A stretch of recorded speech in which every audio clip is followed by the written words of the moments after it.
Preguntas y procedemos al diálogo con la gente a través de las preguntas que nos vayan enviando. Entonces, en primer lugar, bueno, candidato, preguntarte, seguridad y Estado de Derecho creo que es algo que está en la mente de todos desde hace ya algún tiempo.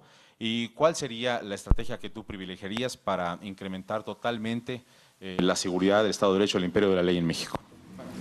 So what would you do to promote the rule of law?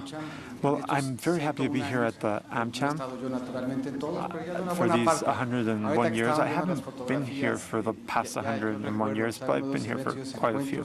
So I was looking at some of the pictures. I'm happy to be here with Carlos Mota, and this is, of course, and I'm also happy to hear that your mother is doing better, Carlos. I'd like to begin by the end. The rule of law has several elements to consider. There's not a single, if we had to look for a single guiding element, it would have to be the rule of law. When the rule of law fails, then corruption fails, poverty fails, and violence fails. So being a state that promotes the rule of law will serve to do something about that. Security is something that has also changed starting in 1987 to the present. If we look at insecurity in Mexico, we see different moments in Mexico, different spaces in its geography. From 97 to 2000, we saw complicated years. From 2000 to 2006, we also had, well, we had good years for the country. From 2006 to 2011, we saw an increase in violence. Between 11 and 15, we saw a drop, and 15 to 17, an increase. So in order to understand security in Mexico, we need to look at our different regions and understand that the causes are many and that they have changed a long time. I'll give two examples, 2011 and 2017. Insecurity in 2011 was concentrated in the northern border and Guerrero, and in 2017 it's in the Pacific and the South and Guerrero.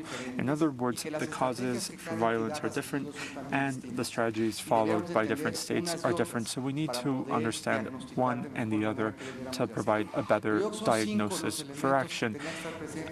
Something else that needs to be present in every security strategy is one, prevention. Prevention is very, very wide in our understanding. The state can help rebuild the social fabric.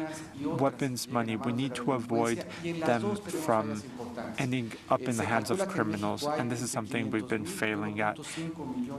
In Mexico, there are between 500,000 and 1.5 million weapons in the hands of criminals. That's 3 times more than what the Guatemalan army has, and 1.5 million is almost as much as what the Canadian army has. So the first pilot program was established last year, and it's something we would need to reinforce. We have a law of eminent domain that has been on the books for 10 years. We've already said that eminent domain, instead of being the consequence of a judicial process, needs to be the first step of a civil process. In that way, we can take away resources from crime. And security, of course, includes improving the capability and training and payment of our police. It is estimated that a good ratio of police per 100,000 inhabitants should be 1.8. In Mexico, we have 0.8, and they are undertrained, underpaid, and that's crucial, of course. And something else which we rarely speak of is that when we discuss police offices and police officers, we forget that Mexico has a federal and a local level. In other words, each state defines crimes as it pleases. So we do not have a security scale. We would need the same crime to have the same penalties in different states. I'll give 2 examples. Nuevo León is the state which with most extortions, and extortion is not defined by the law. We see more extortion in Monterrey than in Tamaulipas. In Jalisco, burglaries, home burglaries are quite more common than in Zacatecas, and the punishment is much less severe. So if we standardize our punishments and our prison sentences, then our strategy would work better. So you would prefer a comprehensive reform? Yes, we begin with a single criminal code. We have a single criminal and penal code currently, but if we had a single police and we didn't have differences between the state of Mexico and Mexico City, then and we can't currently train everybody because we have different languages and different laws, and not for every crime, but for the 5, 6 most violent crime. So in those, the single police force or coordinated police force and the police officers could provide better results. These elements work in the rest of the world, and in the rest of the world, crimes are investigated as they are committed, not how they are committed. De la Federación es un reto dentro de judiciary, is the judiciary challenge? Yes, impunity is something that leads to insecurity and to corruption. If we look at what has happened in the past few years, there are two elements that catch the eye. One is violence, yes, but also how little efficacious we have been at bringing criminals to the justice system. If we compare the number of people committed for crimes and the number of crimes, then it's actually quite low, and this shows that things are not working. But impunity is an issue of the law. Why can't we bring people to trial? Because we don't have a scale. Why don't we have a scale? Because we don't have single databases. We don't have a possibility to identify. Mexico is one of the few countries in the G20 that doesn't have a single ID system, that doesn't ID cars, that doesn't ID phones, and where police officers do not speak among them. And if we did it, there would be no structural element that would avoid us from achieving the same results where these 5 elements exist, where you have cash, criminals, crime, etc. And here at the American Chamber, it's easy to understand because everyone likes law and order, and everyone likes those shows where when the crime gets thorny, then the feds come in. Sometimes burglary is municipal, but sometimes a burglary shows a systemic problem that would be federal, and that's something we need to consider. We are no longer in the times of the Wild West. We are now, we now need to understand that the criminal is not curtailed by the boundaries of the states. They will often commit their crimes where they will face José Antonio, candidato, el segundo pilar de la agenda estratégica de la AmCham es la relación bilateral de México con los Estados Unidos, particularmente la modernización del Telecán. Creo que hay un gran signo de interrogación de qué es lo que ocurrirá a ese respecto. ¿Cuál es tu perspectiva para el fortalecimiento de la relación bilateral en el marco o no del Telecán y la vinculación que esto tiene con temas, por ejemplo, de agenda fronteriza, seguridad binacional? Primero, y aprovechar la ocasión, está aquí Carla Gils, y creo que todos debiéramos reconocerle el talento y la gran creatividad y la diferencia que hizo con ese compromiso en la relación entre México, Estados Unidos y Canadá, y el dinamismo que le dio a Norteamérica. Cuando Carla negoció el tratado, debe de haber sido más o menos el tratado número 46 o 47 en la historia del mundo. Ahorita tenemos casi 1000. Y ese tratado se negoció en 1994, se firma, pero se termina la negociación por ahí en 92. México, la relación, el comercio y la mejor práctica en materia de tratados comerciales ha cambiado mucho, ha evolucionado mucho. El tratado no solamente es la parte arancelaria, pero nos ayuda en evaluar la parte arancelaria para darnos una visión de hacia dónde hay oportunidades para movernos. Una parte importante de nuestro comercio se da fuera de Estados Unidos. Estamos más diversificados en importaciones que en exportaciones, pero en ambas hay una diversificación más allá de la región norteamericana. Hay una parte muy importante del comercio con Estados Unidos que se da en fracciones arancelarias que no existían en 1994. Hay una parte muy importante del comercio con Estados Unidos que se da en fracciones arancelarias que sí existían en 1994, pero que la cadena de valor implica que es más barato entrar a Estados Unidos vía OMC que entrar vía NAFTA. Eso nos deja un porcentaje de nuestro comercio que sí es contingente en NAFTA. Y ese a su vez lo puede uno dividir en dos, entre aquel que tendrá un impacto grande y aquel que tendrá un impacto menor, y en todos los casos podríamos revisar qué tendríamos que hacer en materia de competitividad para enfrentar la contingencia. Pero todo esto sirve más bien para que estemos optimistas de que sí hay manera de modernizar el tratado. Hay manera de modernizar el tratado porque la distancia entre la Organización Mundial de Comercio y el tratado se fue haciendo pequeña. Y porque el comercio ha venido evolucionando más allá de lo que se preveía en 1994. Y porque la relación y lo que ustedes han venido haciendo hoy le da un anclaje al comercio que no teníamos en 1994. Si uno ve el libro de PANAL, creo que es Connectography se llama, pues la verdad es que cuesta ya a veces trabajo distinguir dónde está la frontera. Where the border is, because you have roads, you have airports, you have ports, you have electrical lines, you have pipelines, and they are all North American in nature. What we had in 1994 was a treaty that anchored the integration, but what we have now is an integration that anchors a commercial relationship that is hugely important.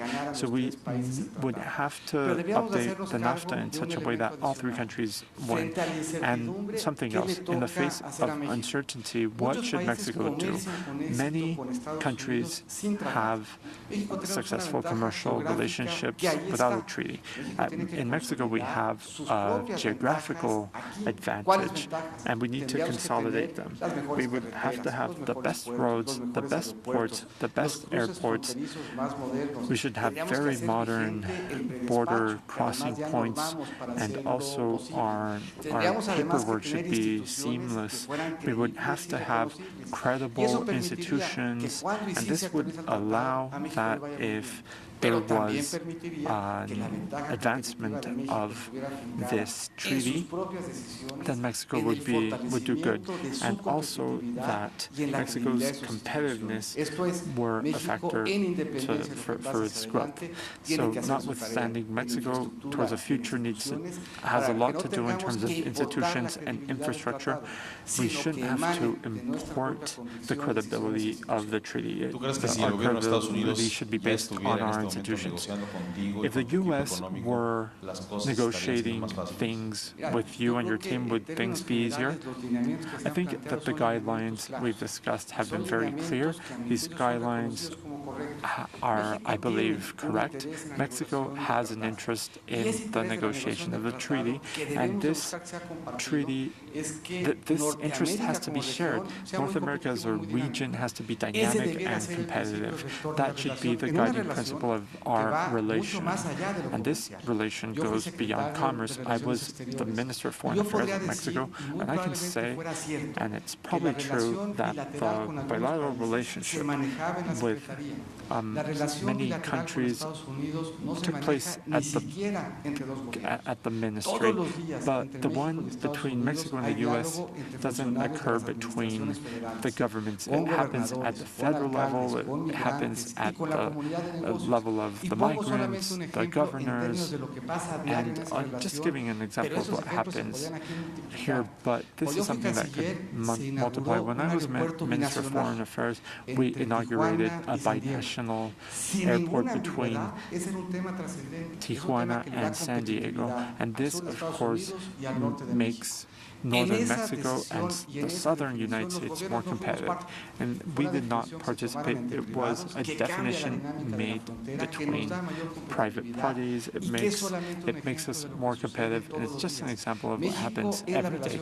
Mexico, in its relationship with the U.S., needs to speak with dignity, clarity, and with the certainty that the relationship is deep, and it needs to be defended, and it is redefined every day. And we have more actors and stakeholders than just the government.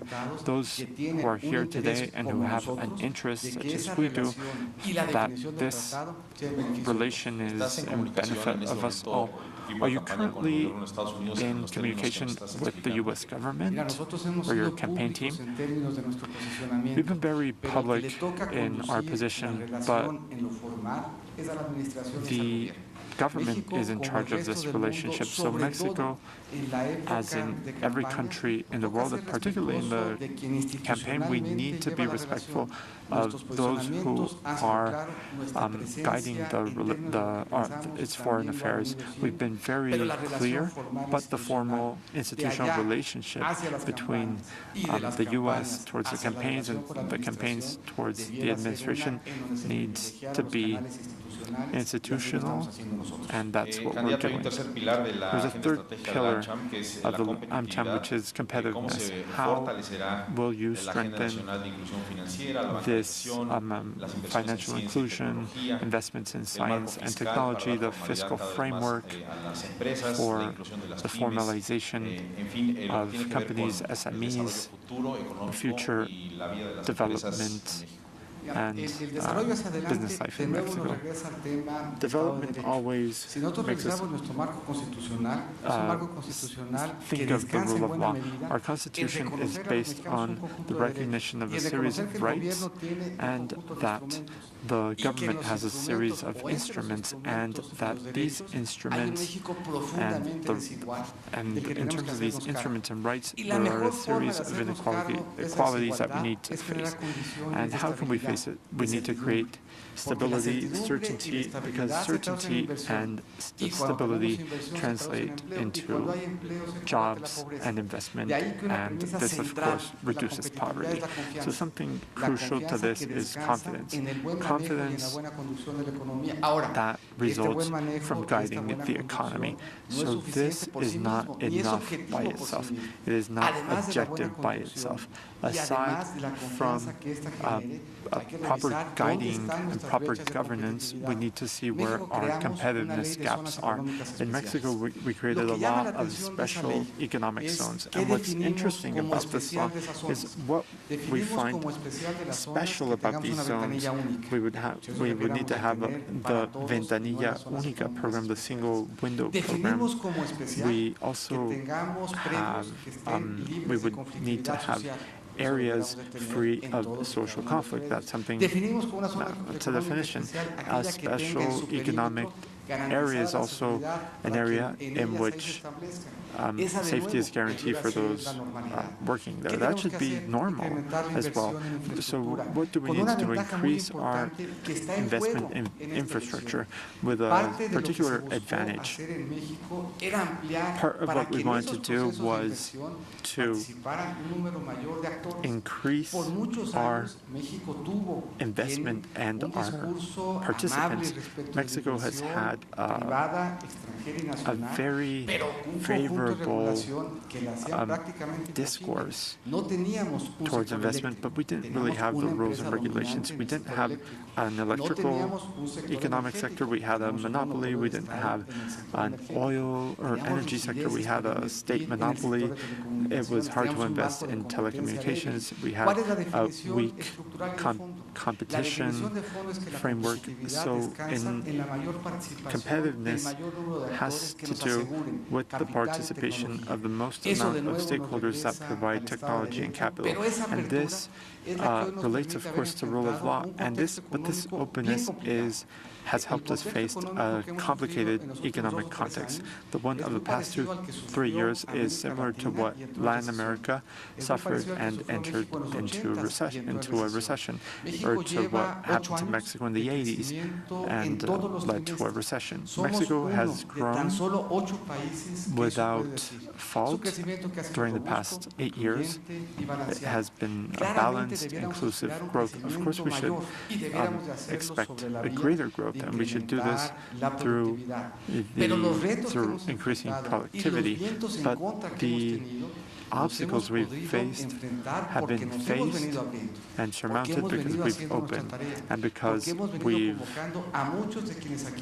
invited many of those who are here today to participate. And what we must do is to provide certainty, accompanying, and to delve into these processes of joint participation. Is there a gap in talent in Mexico? In that regard, I'm asking because Monica is the director of manpower and the president of AmCham, and I think all of our friends are particularly interested in the fact that you go to the border and there are signs saying there are vacancies and there's not enough talented, trained people to take them, so it would be fundamental.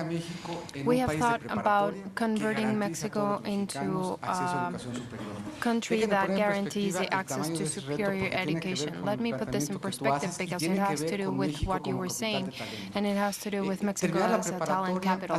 Finishing high school makes a great difference. Monica could tell us the difference between having access to formal employment and not having it in many times is having a high school diploma. In Mexico, there's around 82 million Mexicans over 18 years old. Out of those, 34 finish high school. So for those 34, the challenge is internet, English, math, language that allows them to incorporate to the topics that are being handled right now to highly productive sectors. In those sectors, 2/3 of the new job positions have been generated in Mexico over the last few years, but we have 48 million Mexicans who did not finish high school. Those Mexicans will live 5 years less than those who did finish. They were going to earn 42% less than those who did. When we look at extreme poverty, 9 out of 10 Mexicans in extreme poverty did not finish high school. 7 out of every 10 Mexicans who don't have Social Security did not finish high school. People who live in a house without access to service did not finish high school. So this proposal has to recognize those two Mexicos. The Mexico which is now opening spaces for participation and which needs to make sure that there is not one youth that drops out before they have the opportunity to go to higher education. But we need to also own the fact that there are 48 million Mexicans who we have to go and search to certify them and to give them the elements that will allow them to better participate in a much more inclusive economy. What is our most important pending reform? Poverty. If we manage to close the gap between North and South, if we manage to close the gap in women participation, if we manage to close the gap between those who have education, health, food, house and access to housing, and those who don't have them, the development in Mexico will be infinitely superior, and that is the proposals we're setting out in our campaign. The fourth pillar is the energy agenda, and basically the question is, how do we consolidate the new energy model in Mexico, tenders? How do we make progress in energy strengthening, which AmCham wants to know about? As a country, we set out and we imagined implementing reforms in a very different context. We saw ourselves when reforms were set forth.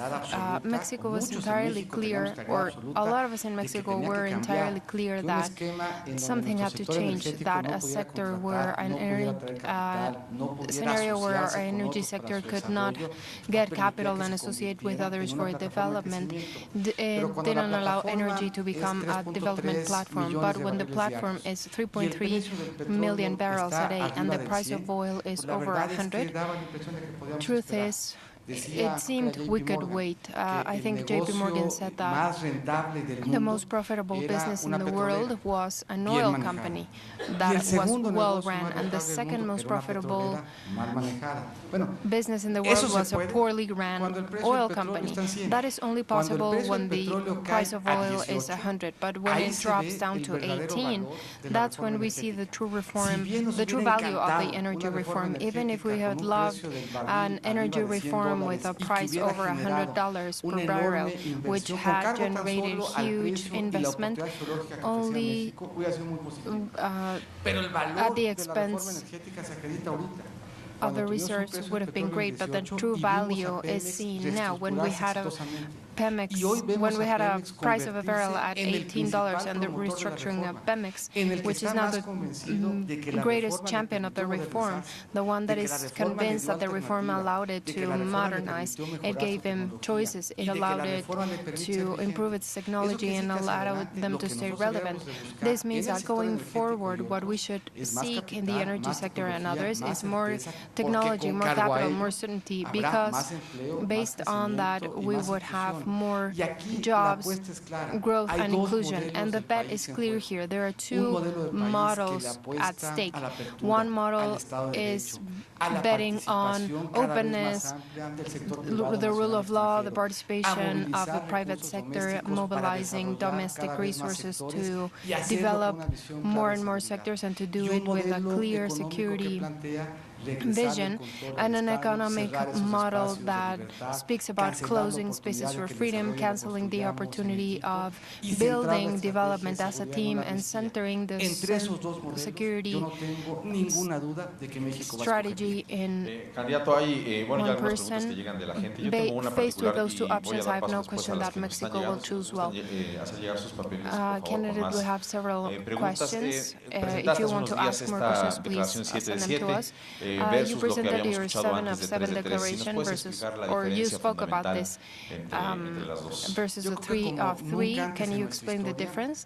I think as never before in our history, this election is based on the character of those who are candidates, on our honor and on our ability to face a challenge that affects the rule of law, which is corruption. So we have set out as an initiative and as a conviction in our life that whoever aspires to run this person can prove a consistent, honorable way of life.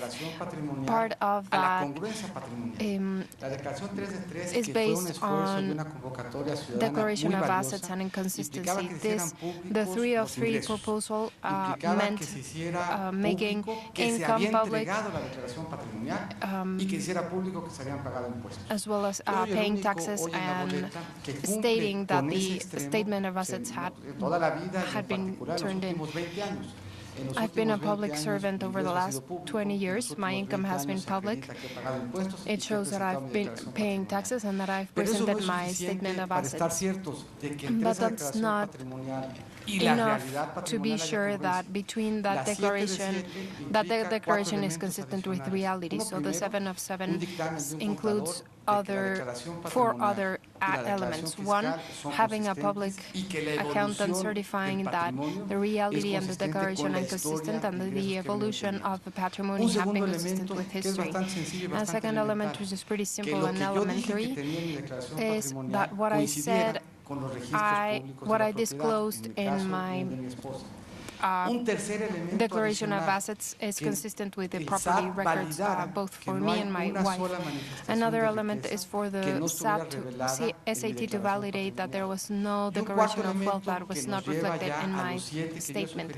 And a fourth element, which is all of that which we're deciding on be validated as true by a notary public. I think the least we should aspire, those of us who are candidates, is to stand before you, in my case, before my children even, and be able to prove to them that we've been honest, consistent, and that you can have a trajectory in public service, life as a public official, having always made a living from our salary and without taking any ill-gotten gains. I think this declaration provides certainty to an election where a lot of that is at stake. We're going to go to questions by AmCham members. Some are repeated, but I'll try to be brief. So they tell us, why do you accept representing a corrupt party? I had a question about this. And I would say, what is the strategy of José Antonio Meade as a candidate? Because, as we know, the PRI brand has suffered, as it were. There are no corrupt parties, there are corrupt politicians, and I think that's worth making a difference. And Mexico needs a lot of public servants, and it needs a lot of good policies. It needs bad politicians from whatever party face consequences and for them to be in jail. That is what we have proposed, and we've proposed it being at peace with ourselves, because I've never been involved in any scandal. But Mexico doesn't need labels in terms of good or bad. They don't need labels. They need accountability between honest and not honest politicians. I am an honest politician, and I've known several throughout my life. I will be a team with them going forward, and it is worth reclaiming the place of honest public servants. I'm sure you know a lot of them. I'm sure you are proud of them. I'm sure you can share a table with them. I'm sure you could introduce them at home, knowing that you're taking an honest person to your home. Here in the audience, there's people who have been members of a public service, and they are honorable. We need more of those. And those who are not honest, we need to be out of the government. Another question from the audience: how could your government foster collaborative economy? Because we're using technology to generate wealth and jobs. I think this is an important question, and it speaks about a swift shift in generations. What youth want today is very different from what we wanted. What they want to do is innovate, learn. They want to share, and not necessarily to possess. That entails our generating an environment that makes that possible. It brings us back to high school. For us to be able to grow that country of successful youth, we need to first build a country where we are successful from the educational standpoint. One of the most important topics, things done over the last few years was creating a National Technology Institute. 248 entities, 4 out of each 5 students were the first in their family to have access to superior education, and they earn an average of 3 times more than what their parents earned. That's why it's important to put the government in the center of the education effort, because education continues throughout one's life, and for those elements to be present not only in recent graduates but others, having greater access to bandwidth, more access to the financial world. Sometimes we take financial inclusion for granted, but the sole possibility of moving our money between geographies without risk, moving the risk from a person to a collective makes a great difference. What we need to achieve now is to have that technology and that access to transform the life of that youth so that they can have greater opportunity, and by transforming that youth's life, transforming the country, harnessing that talent, vision, and the will to be an entrepreneur. Do you think Mexico is on the right path in terms of information technologies? I think Mexico is even innovating, and we're doing some things that were interesting with fiscal sacrifice. We're seeing digital government. It meant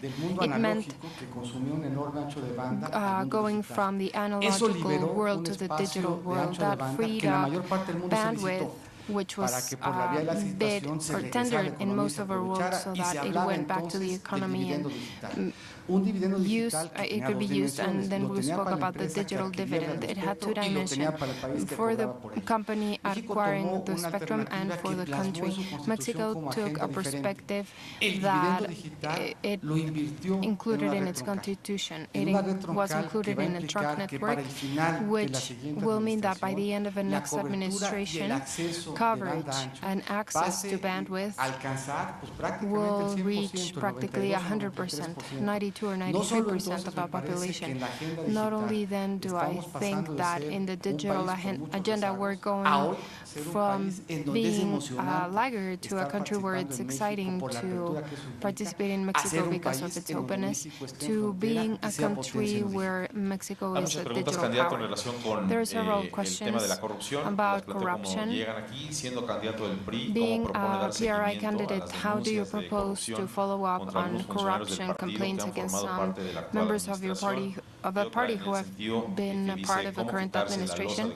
And the other side, how do you free yourself from the weight of corruption? I would start with the second one, saying that corruption is not only a matter of political will and example. In my case, both political will and example, showing that you can be honest in the public sector, and that you can be honest not only because I say it, but because I prove it. Combating corruption means some modifications that are not far from what Mexico can do. First of all, making it easier to recover what's been stolen, and there's an aspect about conspiracy, and also giving autonomy to public prosecutors. In the United States, we see that people are worried about what Mueller is doing because the attention is focused on an autonomous public prosecutor. I'm going to be a president without immunity, and I will take seriously the fact that nobody's above the law. When you hear a candidate say, I will incarcerate this or that person, if that candidate believes they're above the law, above the prosecution, and they're not willing to abide by that authority, I will be a president without immunity. I will be subject to that authority, and the anti-corruption system means that statute of limitation goes from 3 to 7 years. That means that an autonomous public prosecutor will be able to hold whoever accountable, starting whoever's president by yours truly. What do you think about the administration of Peña Nieto? I think he was a transforming president. If you look at the agenda in the country several years ago, the agenda had a lot of pending tasks. The agenda said that Mexico was overdiagnosed, but that diagnosis could not be translated into agreements. And what we saw were agreements and reforms.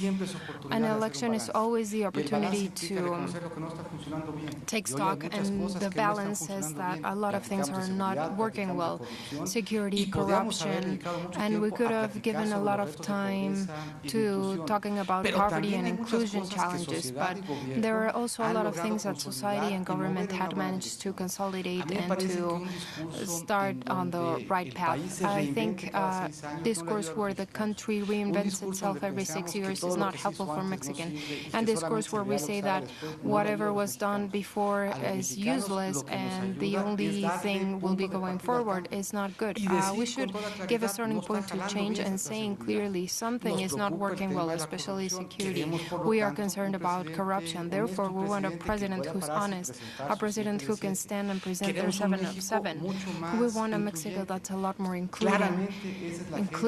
That is clearly the agenda we have to set forth moving forward, but we also have to recognize that this transformation process gives those of us today an horizon that you didn't have 6 years ago, and we need to consolidate and take care of that. If you became president, José Antonio Meade, would you ask your cabinet that 7 of 7? Of course, it will be a double traction cabinet. So we add 4 of 4 to the 3 of 3 to get to the 7 of 7. And now concluding with NAFTA, what foreign trade policy would be implemented to armor investments with the U.S. and Canada and to benefit productive chains in Mexico and the U.S. Mexico is a country with with the biggest geographical possessions in the world and the chance to turn them into opportunities. We're American, we're Caribbean, we have great access to great tourism resources. We're Americans and we can change the face of our country in Central America by modernizing the energy matrix of the south and southeastern part of our country. If we add ourselves to what Brazil and Argentina are doing, we would be the fourth most important economic region in the world. We're a part of Asia Pacific that places in a dynamic region, and we have belonging to the G20 and Europe, so that opens up an opportunity. But when we talk about NAFTA, we talk about logistics and opportunity and institutions. We would have to strengthen them both, so this North American integration process that today does not depend on the NAFTA to continue.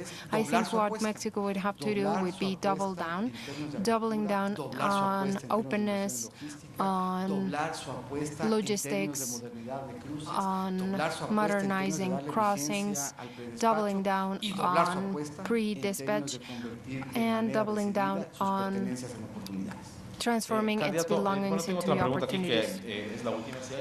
I have another question. If there's another one, please send it. How do you explain recommendations made to Mexico in that regard, money laundering? Probably the biggest transformation in the IRS was digitalization. The IRS lived with a 5-year lag. Whoever got a friendly reminder from the IRS to establish a friendly dialogue, a warm dialogue, was probably invited to speak about what happened 5 years before. The time you got the invitation. What is that great opportunity to revolutionize the physical sphere, the digital world? Today, SAT can process 200 invoices every second. It's almost 4.4 billion operations a year. That migration from an SAT that goes from paper to digital, that starts moving in real time instead with a 5-year lag, explains a good part of the additional revenue, and it explains the role that this SAT can play in fighting corruption and armoring the economy from the informal economy. When the SAT only had a 5-year lag, its participation in fighting corruption was very limited. They were they were looking at the actual economy through the rearview mirror, which took you to what had happened 5 years ago, before. Real-time SAT in the digital world not only ensures that the taxpayer base will be increased, but in real time it should and could help armor our economy to generate more formality spaces and to be a much more important stakeholder in armoring the economy from money laundering. That transformation explains part of the increase in revenue collection, and it explains why going forward we should have financial authorities that are more hands-on in providing certainty to the economy, generating more equality in collection, and playing a much more relevant role in the Mexican actual economy, be far from the criminal and the informal economy. I was asking you a month ago whether there was a platform for citizens to join your campaign, from leadership and culture, sports. I don't know if that platform is ready. I ask this as a function of the evolution you want to see in your campaign. What will Mexican citizens see as a route to the presidency? There's a very important element. Elections are won in the campaign. This campaign has 6 days of age.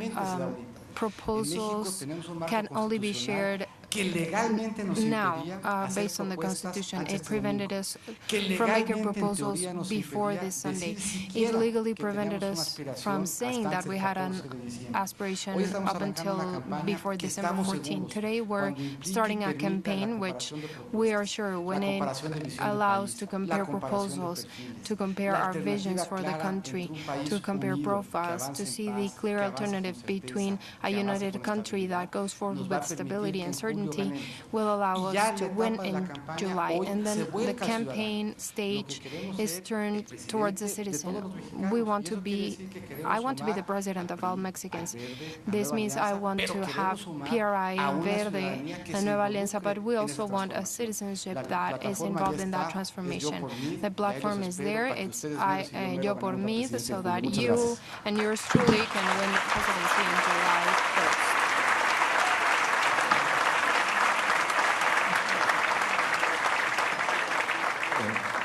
¿Tenemos más tiempo o terminamos? Terminamos, me parece que terminamos. Perfecto, sí, terminamos. Bueno, pues, candidato, muchas gracias. Creo que ha sido muy claro. Hay mucha gente, sin lugar a dudas, más de la que está aquí, muchos millones que van a estar votando por ti. Y pues te felicito, te agradezco la transparencia. Y bueno, pues lo mejor en estos días, que sea lo mejor para México, lo mejor para ti. Enhorabuena. Gracias. Agradecemos a nuestros invitados por compartir sus reflexiones y en estos momentos le harán entrega de un reconocimiento por su participación.